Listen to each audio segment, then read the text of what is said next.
ನಮಸ್ಕಾರ. ಇಂದು ನಾವು ಭಾರತದ ಬಗ್ಗೆ ಕೆಲವು ಮಾಹಿತಿಗಳನ್ನು ತಿಳ್ಕೊಳ್ಳೋಣ. ಭಾರತವು ಏಷ್ಯಾ ಖಂಡದ ದಕ್ಷಿಣ ಭಾಗದಲ್ಲಿರುವಂತಹ ಒಂದು ದೇಶ. ಪ್ರಪಂಚದಲ್ಲಿ 7 ಖಂಡಗಳಿದ್ದಾವೆ.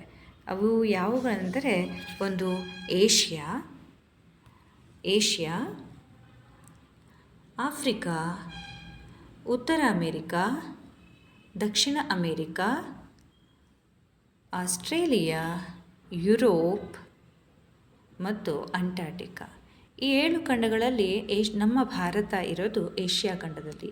7 ಖಂಡಗಳಲ್ಲಿ ದೊಡ್ಡ ಖಂಡ ಯಾವುದು? ಏಷ್ಯಾ ಖಂಡ ಅತ್ಯಂತ ದೊಡ್ಡ ಖಂಡ. ಈ ಏಷ್ಯಾ ಖಂಡದ ದಕ್ಷಿಣ ಭಾಗದಲ್ಲಿ ಭಾರತ ಬರುತ್ತೆ. ಭಾರತ 7ನೇ ದೊಡ್ಡ ದೇಶ, ಪ್ರಪಂಚದಲ್ಲಿ ವಿಸ್ತೀರ್ಣದಲ್ಲಿ 7ನೇ ದೊಡ್ಡ ದೇಶವಾಗಿದೆ. ಯಾವ್ಯಾವುದು ದೇಶಗಳು ಹಾಗಾದರೆ ಭಾರತಕ್ಕಿಂತ ದೊಡ್ಡ ದೇಶಗಳಾಗಿವೆ ಅಂತಂದರೆ, ಫಸ್ಟು ರಷ್ಯಾ ದೊಡ್ಡ ದೇಶ. ಹಾಗೆ ರಷ್ಯಾ ಆದಮೇಲೆ ಕೆನಡಾ ಇದೆ. ಕೆನಡಾ ಆದಮೇಲೆ ಚೀನಾ ಆದಮೇಲೆ ಅಮೇರಿಕ ಸಂಯುಕ್ತ ಸಂಸ್ಥಾನ USA, ಆಮೇಲೆ ಬ್ರೆಜಿಲ್, ಆಮೇಲೆ ಆಸ್ಟ್ರೇಲಿಯಾ, ನಂತರ ಬರೋದು ಭಾರತ. 1ನೇ ಸ್ಥಾನದಲ್ಲಿ ರಷ್ಯಾ ಇದೆ, 2ನೇ ಸ್ಥಾನದಲ್ಲಿ ಕೆನಡಾ, 3ನೇ ಸ್ಥಾನದಲ್ಲಿ ಚೀನಾ, 4ನೇದಾಗಿ ಅಮೇರಿಕ ಸಂಯುಕ್ತ ಸಂಸ್ಥಾನ, ಆಮೇಲೆ 5ನೇದಾಗಿ ಬ್ರೆಜಿಲ್, 6ನೇದಾಗಿ ಆಸ್ಟ್ರೇಲಿಯಾ, 7ನೇದಾಗಿ ಭಾರತ ದೇಶ ಬರುತ್ತೆ.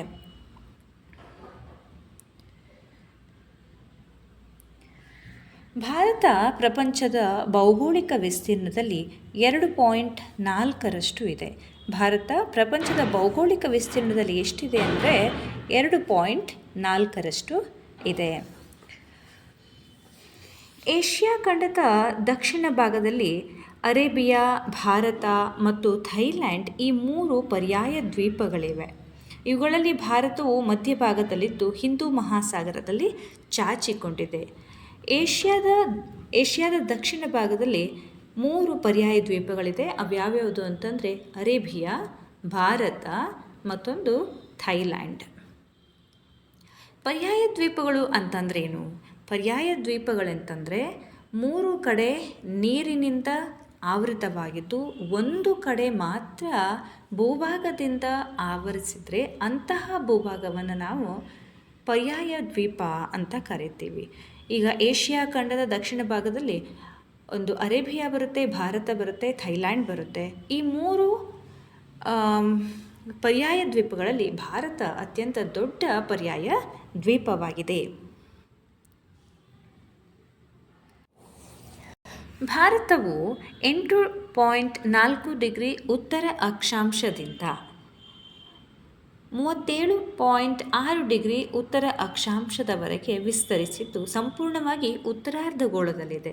ಪ್ರಪಂಚವನ್ನು 2 ಗೋಳಾರ್ಧವಾಗಿ ವಿಂಗಡಿಸಿದಾಗ, ದಕ್ಷಿಣಾರ್ಧಗೋಳ ಮತ್ತು ಉತ್ತರಾರ್ಧಗೋಳ ಎಂದು ವಿಂಗಡಿಸಿದಾಗ ಭಾರತ ಇರೋದು ಉತ್ತರಾರ್ಧಗೋಳದಲ್ಲಿ. ಅಂದರೆ 8.4 ಡಿಗ್ರಿ ಉತ್ತರ ಅಕ್ಷಾಂಶದಿಂದ 37.6 ಡಿಗ್ರಿ ಉತ್ತರ ಅಕ್ಷಾಂಶದವರೆಗೆ ಭಾರತ ವಿಸ್ತರಿಸಿದೆ. ಹೀಗೆ ದಕ್ಷಿಣದಿಂದ ಉತ್ತರಕ್ಕೆ ಭಾರತವು ಸುಮಾರು 29.2 ಡಿಗ್ರಿ ಅಕ್ಷಾಂಶ, 29.2 ನಿಮಿಷ ಡಿಗ್ರಿ ಏನಾಗಿದೆ ಉತ್ತರದಿಂದ ದಕ್ಷಿಣದವರೆಗೆ ವಿಸ್ತರಿಸಿದೆ. ಪ್ರಧಾನ ಭೂರಾಶಿಯಿಂದ ದಕ್ಷಿಣದಲ್ಲಿ ತಮಿಳುನಾಡಿನ ಕನ್ಯಾಕುಮಾರಿಯಿಂದ ಉತ್ತರದ ಲಡಾಖಿನ ಇಂದಿರಾಕೋಲ್ವರೆಗೆ ಸುಮಾರು 3214 ಕಿಲೋಮೀಟರ್ ಉದ್ದವಾಗಿದೆ.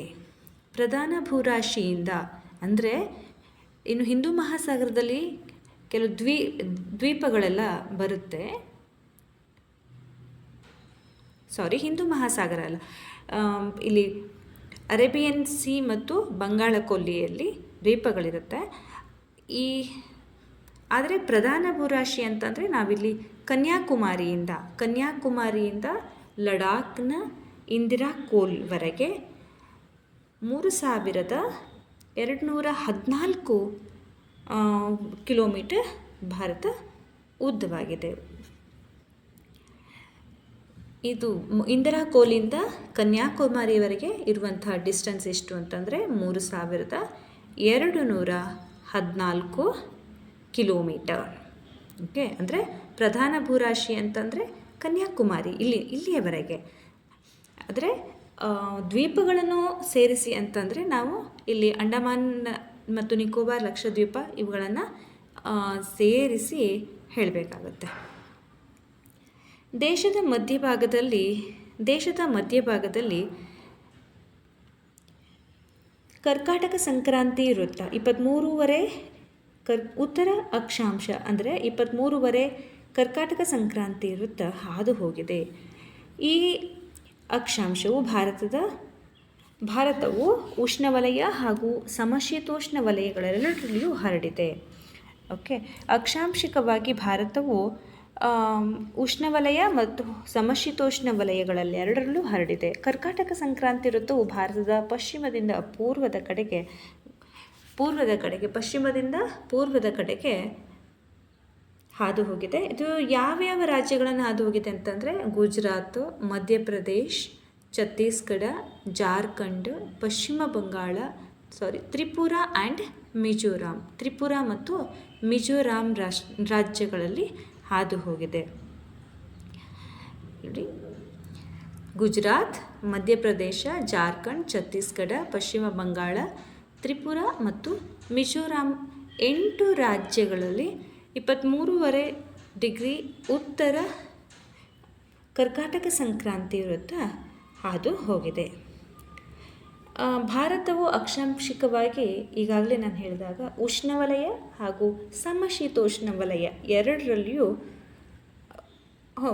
ಎರಡೂ ವಲಯಗಳನ್ನು ಭಾರತ ಹೊಂದಿದೆ.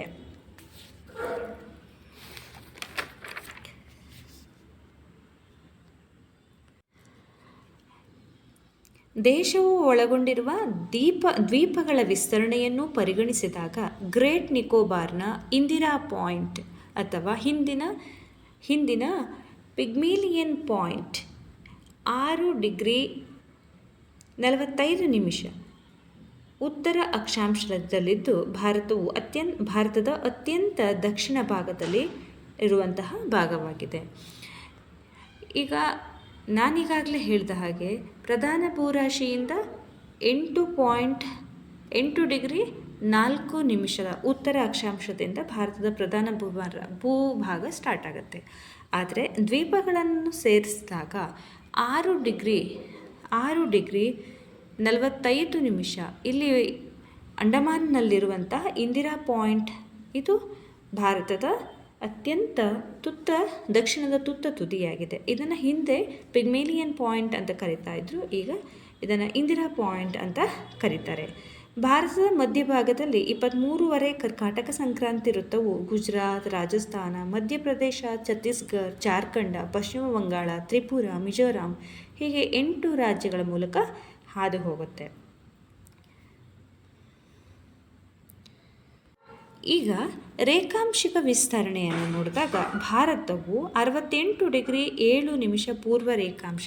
ಭಾರತ ಸಂಪೂರ್ಣವಾಗಿ ಪೂರ್ವ ಗೋಳಾರ್ಧದಲ್ಲಿ ಕಂಡುಬರುತ್ತೆ. ಆಯಿತಾ, ಈ ಪೂರ್ವದ 68.7 ಡಿಗ್ರಿ 7 ಪೂರ್ವ ರೇಖಾಂಶದಿಂದ 97 ಡಿಗ್ರಿ 25 ವರೆಗೆ ರೇಖಾಂಶಿಕವಾಗಿ ವಿಸ್ತರಣೆ ಹೊಂದಿದೆ. 68 ಡಿಗ್ರಿ 7 ನಿಮಿಷದಿಂದ 97 ಡಿಗ್ರಿ 25 ಪೂರ್ವ ರೇಖಾಂಶದವರೆಗೆ ಹರಡಿದೆ. ಇದು ಪೂರ್ವಾರ್ಧಗೋಳದಲ್ಲಿ ಇದೆ. ಪಶ್ಚಿಮದಲ್ಲಿ ಗುಜರಾತ್ನ ಸರ್ ಕ್ರೀಕ್, ಕಚ್ ಜಿಲ್ಲೆಯಲ್ಲಿರುವಂಥ ಸರ್ ಕ್ರೀಕ್ ಅತ್ಯಂತ ತುತ್ತ ತುದಿಯಲ್ಲಿ, ಅಂದರೆ ಪಶ್ಚಿಮದಲ್ಲಿ ತುತ್ತ ತುದಿಯಲ್ಲಿರುವಂತಹ ಪ್ರದೇಶ ಆಗಿದ್ದರೆ, ಪೂರ್ವದಲ್ಲಿ ಅರುಣಾಚಲ ಪ್ರದೇಶದ ಅಂಜಾ ಜಿಲ್ಲೆಯ ಕಿಬಿತು ಅತ್ಯಂತ ತುತ್ತ ತುದಿಯಲ್ಲಿರುವಂತಹ ಪ್ರದೇಶವಾಗಿದೆ. ಹಾಗಾದರೆ ಪೂರ್ವದಿಂದ ಪಶ್ಚಿಮದವರೆಗೆ ಪಶ್ಚಿಮದಿಂದ ಈ ಪೂರ್ವದವರೆಗೆ ಭಾರತ 2933 ಕಿಲೋಮೀಟರ್ ಉದ್ದವನ್ನು ಹೊಂದಿದೆ. 2933 ಕಿಲೋಮೀಟರ್ ಉದ್ದವನ್ನು ಹೊಂದಿದೆ. ಇದರಿಂದಾಗಿ ವಾಸ್ತವವಾಗಿ ದೇಶದ ಪೂರ್ವ ಮತ್ತು ಪಶ್ಚಿಮ ಭಾಗಗಳ ನಡುವೆ ಸುಮಾರು 2 ಗಂಟೆಗಳ ಕಾಲ ವ್ಯತ್ಯಾಸವಿರುವುದು. ಇದರಿಂದಾಗಿ 2933 ಕಿಲೋಮೀಟರ್ ಉದ್ದವನ್ನು ಹೊಂದಿರೋದ್ರಿಂದ ಇಲ್ಲಿ ದೇಶದಲ್ಲಿ ಸುಮಾರು ಪಶ್ಚಿಮದಿಂದ ಪೂರ್ವಕ್ಕೆ 2 ಗಂಟೆಗಳ ಕಾಲ ವ್ಯತ್ಯಾಸವಿರುವುದು. ಭಾರತದ ಕಾಲಮಾನವನ್ನು ನಿರ್ಧರಿಸುವ 82 ಪೂರ್ವ ರೇಖಾಂಶ ದೇಶದ ಮಧ್ಯಭಾಗದಲ್ಲಿ ಹಾದು ಹೋಗಿದ್ದು, ಇದು ಯಾವ್ಯಾವ ರಾಜ್ಯಗಳನ್ನು ಹಾದು ಹೋಗಿದೆ ಅಂತಂದರೆ ಉತ್ತರ ಪ್ರದೇಶ,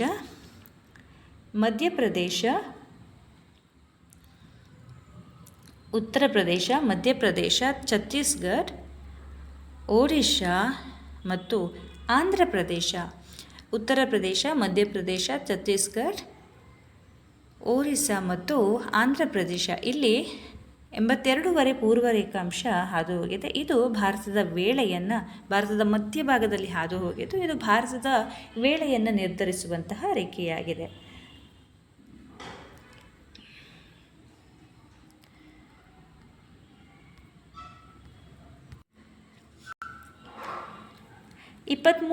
ಕರ್ಕಾಟಕ ಸಂಕ್ರಾಂತಿ ವೃತ್ತ ಮತ್ತು 82 ಪೂರ್ವ ರೇಖಾಂಶಗಳು ಜಬಲ್ಪುರದಲ್ಲಿ ಸಂಧಿಸುತ್ತವೆ. ನೋಡಿ, 82 ಪೂರ್ವ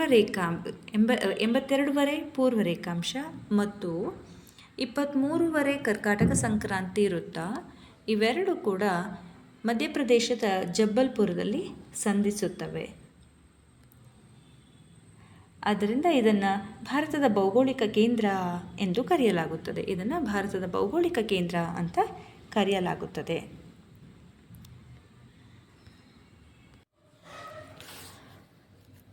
ಭಾರತ ಒಟ್ಟು 7 ರಾಷ್ಟ್ರಗಳೊಂದಿಗೆ ಭೂಗಡಿಯನ್ನು ಹಂಚಿಕೊಂಡಿದೆ.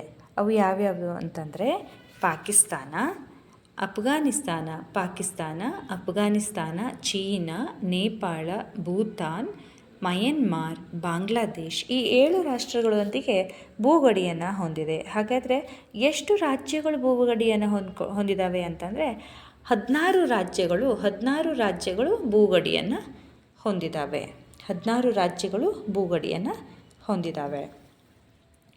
ಹಾಗಾದರೆ ಪಾಕಿಸ್ತಾನದೊಂದಿಗೆ ಗಡಿಯನ್ನು ಹೊಂದಿರುವಂಥ ರಾಜ್ಯಗಳು ಯಾವ್ಯಾವುದು ಅಂತ ನೋಡಿದ್ರೆ, ಪಾಕಿಸ್ತಾನದೊಂದಿಗೆ ಇಲ್ಲಿ ಗುಜರಾತ್, ರಾಜಸ್ಥಾನ ಮತ್ತು ಪಂಜಾಬ್ ಈ 3 ರಾಜ್ಯಗಳು ಪಾಕಿಸ್ತಾನದೊಂದಿಗೆ ಗಡಿಯನ್ನು ಹೊಂದ್ಕೊಂಡಿದೆ. ಆದರೆ ಜಮ್ಮು ಆ್ಯಂಡ್ ಕಾಶ್ಮೀರ್ ಮತ್ತು ಲಡಾಖ್ ಇವು ಕೇಂದ್ರಾಡಳಿತ ಪ್ರದೇಶ. 2 ಕೇಂದ್ರಾಡಳಿತ ಪ್ರದೇಶ ಮತ್ತು 3 ರಾಜ್ಯಗಳು 2 ಕೇಂದ್ರಾಡಳಿತ ಪ್ರದೇಶ ಮತ್ತು 3 ರಾಜ್ಯಗಳು ಪಾಕಿಸ್ತಾನದೊಂದಿಗೆ ಗಡಿಯನ್ನು ಹೊಂದಿದ್ದಾವೆ. ಹಾಗೆಯೇ ಈಗ ಅಫ್ಘಾನಿಸ್ತಾನದೊಂದಿಗೆ ಗಡಿಯನ್ನು ಹೊಂದಿರುವಂಥ ರಾಜ್ಯ ಅಥವಾ ಕೇಂದ್ರಾಡಳಿತ ಪ್ರದೇಶ ಯಾವುದು ಅಂತಂದರೆ ಲಡಾಖ್ ಒಂದೇ ಅಫ್ಘಾನಿಸ್ತಾನದೊಂದಿಗೆ ಗಡಿಯನ್ನು ಹೊಂದಿದೆ. ಮತ್ತು ಮುಂದುವರೆದು ಚೀನಾದೊಂದಿಗೆ ಗಡಿಯನ್ನು ಹೊಂದಿರುವಂಥ ರಾಜ್ಯಗಳು ಮತ್ತು ಕೇಂದ್ರಾಡಳಿತ ಪ್ರದೇಶಗಳು ಯಾವ್ಯಾವುದು ಅಂತಂದರೆ, ಚೀನಾದೊಂದಿಗೆ ಸಿಕ್ಕಿಂ ಗಡಿಯನ್ನು ಹೊಂದಿದೆ. ಅದರ ಜೊತೆಗೆ ಹಿಮಾಚಲ ಪ್ರದೇಶ ಗಡಿಯನ್ನು ಹೊಂದಿದೆ. ಅದರ ಜೊತೆಗೆ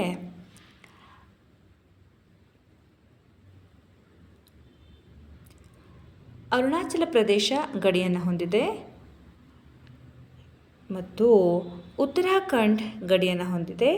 ಹಾಗೆ ಲಡಾಖ್ ಕೂಡ ಗಡಿಯನ್ನು ಹೊಂದಿದೆ. ಹಿಮಾಚಲ ಪ್ರದೇಶ, ಉತ್ತರಾಖಂಡ್, ಸಿಕ್ಕಿಂ ಮತ್ತು ಅರುಣಾಚಲ ಪ್ರದೇಶಗಳು ಗಡಿಯನ್ನು ಹೊಂದಿದ್ದಾವೆ.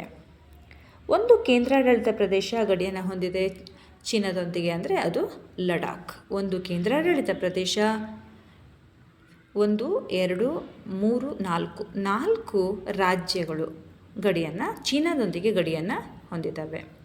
4 ರಾಜ್ಯಗಳು ಮತ್ತು 1 ಕೇಂದ್ರಾಡಳಿತ ಪ್ರದೇಶ ಚೀನಾದೊಂದಿಗೆ ಗಡಿಯನ್ನು ಹೊಂದಿದೆ.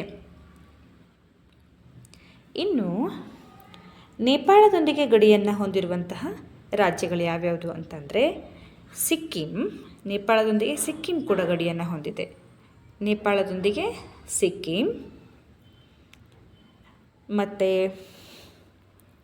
ಉತ್ತರಾಖಂಡ್, ಉತ್ತರ ಪ್ರದೇಶ್ ಎರಡೂ ಕೂಡ ಉತ್ತರಾಖಂಡ್ ಮತ್ತು ಉತ್ತರ ಪ್ರದೇಶ್ ಎರಡೂ ನೇಪಾಳದೊಂದಿಗೆ ಗಡಿಯನ್ನು ಹೊಂದಿದ್ದಾವೆ. ಹಾಗೆ ಪಶ್ಚಿಮ ಬಂಗಾಳ ಮತ್ತು ಬಿಹಾರ, ಪಶ್ಚಿಮ ಬಂಗಾಳ ಮತ್ತು ಬಿಹಾರ 1 2 3 4 5 ಅಂದರೆ ಉತ್ತರಾಖಂಡ್, ಉತ್ತರ ಪ್ರದೇಶ, ಬಿಹಾರ, ಸಿಕ್ಕಿಂ, ಪಶ್ಚಿಮ ಬಂಗಾಳ 5 ರಾಜ್ಯಗಳು. ಇಲ್ಲಿ ಕೇಂದ್ರಾಡಳಿತ ಪ್ರದೇಶಗಳಿಲ್ಲ. ನೇಪಾಳದೊಂದಿಗೆ 5 ರಾಜ್ಯಗಳು ಗಡಿಯನ್ನು ಹಂಚಿಕೊಂಡಿದ್ದಾವೆ. ಹಾಗೆಯೇ ಇನ್ನು ಮಯನ್ಮಾರೊಂದಿಗೆ ಯಾವ್ಯಾವ ರಾಜ್ಯಗಳು ಗಡಿಯನ್ನು ಹೊಂದಿದ್ದಾವೆ ನೋಡೋಣ. ಮಯನ್ಮಾರೊಂದಿಗೆ ಅರುಣಾಚಲ ಪ್ರದೇಶ, ಮಯನ್ಮಾರೊಂದಿಗೆ ಅರುಣಾಚಲ ಪ್ರದೇಶ ಗಡಿಯನ್ನು ಹೊಂದಿದೆ. ಅದರ ಜೊತೆಗೆ ಅರುಣಾಚಲ ಪ್ರದೇಶ, ನಾಗಾಲ್ಯಾಂಡ್, ಮಣಿಪುರ, ಮಿಜೋರಾಂ. ಮಯನ್ಮಾರೊಂದಿಗೆ ಗಡಿಯನ್ನು ಹೊಂದಿರೋದು ಯಾವ್ಯಾವುದು ಅಂತಂದರೆ ಅರುಣಾಚಲ ಪ್ರದೇಶ, ನಾಗಾಲ್ಯಾಂಡ್, ಮಣಿಪುರ ಮತ್ತು ಮಿಜೋರಾಂ. ಅಂದರೆ 4 ರಾಜ್ಯಗಳು ಗಡಿಯನ್ನು ಮಯನ್ಮಾರೊಂದಿಗೆ ಹಂಚಿಕೊಂಡಿದ್ದಾವೆ. ಇನ್ನು ಭೂತಾನೊಂದಿಗೆ ಯಾವ್ಯಾವ ರಾಜ್ಯಗಳು ಗಡಿಯನ್ನು ಹೊಂದಿದ್ದಾವೆ ನೋಡೋಣ. ಭೂತಾನೊಂದಿಗೆ ಪಶ್ಚಿಮ ಬಂಗಾಳ, ಅರುಣಾಚಲ ಪ್ರದೇಶ್, ಅಸ್ಸಾಂ ಮತ್ತು ಸಿಕ್ಕಿಂ. ಪಶ್ಚಿಮ ಬಂಗಾಳ, ಸಿಕ್ಕಿಂ, ಅರುಣಾಚಲ ಪ್ರದೇಶ, ಅಸ್ಸಾಂ ಈ 4 ರಾಜ್ಯಗಳು ಭೂತಾನ್ನೊಂದಿಗೆ ಗಡಿಯನ್ನು ಹೊಂದಿದ್ದಾವೆ.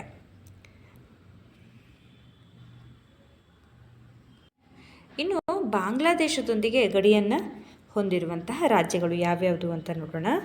ಬಾಂಗ್ಲಾದೇಶದೊಂದಿಗೆ ಗಡಿಯನ್ನು ಹೊಂದಿರುವಂಥ ರಾಜ್ಯ ಅಂದರೆ ಫಸ್ಟು ಅಸ್ಸಾಂ, ನೆಕ್ಸ್ಟ್ ಬರೋದು ತ್ರಿಪುರ ಕೂಡ ಹೊಂದಿದೆ. ನೆಕ್ಸ್ಟು ಮೇಘಾಲಯ,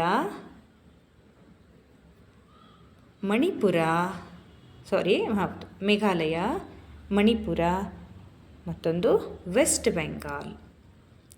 ಅಂದರೆ ಅಸ್ಸಾಂ ಗಡಿಯನ್ನು ಹೊಂದಿದೆ, ಮೇಘಾಲಯ, ತ್ರಿಪುರ, ಮಣಿಪುರ ಮತ್ತು ಪಶ್ಚಿಮ ಬಂಗಾಳ ಅದು ವೆಸ್ಟ್ ಬೆಂಗಾಲ್. 1 2 3 4 5 ರಾಜ್ಯಗಳು ಗಡಿಯನ್ನು ಹೊಂದಿದ್ದಾವೆ. ಪಶ್ಚಿಮ ಬಂಗಾಳ, ಅಸ್ಸಾಂ, ಮೇಘಾಲಯ ಮತ್ತು ತ್ರಿಪುರ, ಮಣಿಪುರ ಈ 5 ರಾಜ್ಯಗಳು ಇಟ್ಸ್ ನಾಟ್ ಮಣಿಪುರ, ಮಿಜೋರಾಂ. ಮಿಜೋರಾಂ. ಪಶ್ಚಿಮ ಬಂಗಾಳ, ಅಸ್ಸಾಂ, ಇಲ್ಲಿ ಮೇಘಾಲಯ, ತ್ರಿಪುರ, ಮಿಜೋರಾಂ 5 ರಾಜ್ಯಗಳು ಗಡಿಯನ್ನು ಹೊಂದಿವೆ. ಮತ್ತೊಂದು ಸಾರಿ ಹೇಳ್ತೀನಿ. ಅಸ್ಸಾಂ, ಮೇಘಾಲಯ, ತ್ರಿಪುರ, ಮಿಜೋರಾಂ, ಪಶ್ಚಿಮ ಬಂಗಾಳ ಈ 5 ರಾಜ್ಯಗಳು ಬಾಂಗ್ಲಾದೊಂದಿಗೆ ಗಡಿಯನ್ನು ಹೊಂದಿದ್ದಾವೆ.